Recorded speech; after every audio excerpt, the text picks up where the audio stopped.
According to Pakistan's National Disaster Management Authority, more than 707 people have lost their lives since late June. Reported by Waseem Parwana, United Kingdom, the Voice of UK. In Khyber Pakhtunkhwa, at least 427 deaths were reported. In Azad Jammu and Kashmir, 56 fatalities.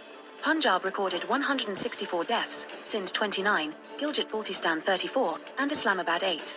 Across the border in Indian-administered Kashmir, a cloudburst in Kishtwar district killed 67 people, with around 200 still missing. In Kathua, at least 7 deaths were confirmed.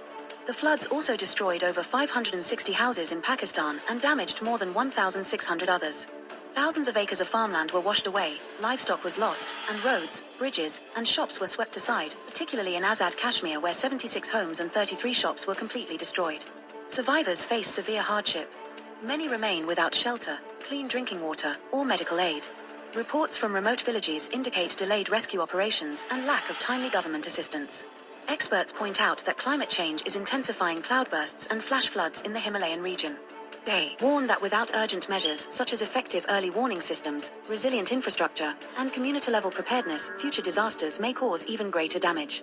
The 2025 floods serve as a reminder: natural disasters may be unavoidable, but the scale of human suffering can be reduced through responsibility, planning, and timely action.